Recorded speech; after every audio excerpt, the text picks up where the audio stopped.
வைகாசி மாதம் அமாவாசையை முன்னிட்டு ஆனைமலை மாசாணியம்மன் கோவிலில் ஆயிரக்கணக்கான பக்தர்கள் நீண்ட வரிசையில் காத்திருந்து சாமி தரிசனம் செய்து வழிபாடு. ஆனைமலை பிரசித்தி பெற்ற மாசாணியம்மன் கோவிலுக்கு உள்ளூர் மட்டுமல்லாமல் வெளியூர் வெளி மாநிலத்திலிருந்தும் அதிக அளவில் பக்தர்கள் வந்து சாமி தரிசனம் செய்வது வழக்கம். அந்த வகையில் இன்று வைகாசி மாதம் அமாவாசை என்பதால் அம்மனுக்கு 18 வகையான மூலிகை திரவியங்களால் அபிஷேகம் நடைபெற்றது.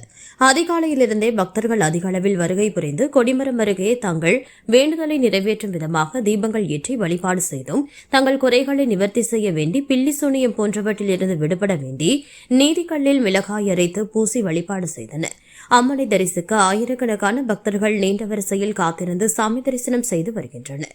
கோவில் நிர்வாகம் மூலம் பக்தர்களின் கூட்ட நெரிசலை குறைக்க மற்றும் பாதுகாப்பு நலன் கருதி தடுப்புகள் அமைக்கப்பட்டுள்ளது. மேலும் கூட்ட நெரிசல் அதிகமாக இருப்பதால் நூற்றுக்கணக்கான போலீசார் பாதுகாப்பு பணியில் தற்பொழுது ஈடுபட்டு வருகின்றனர்.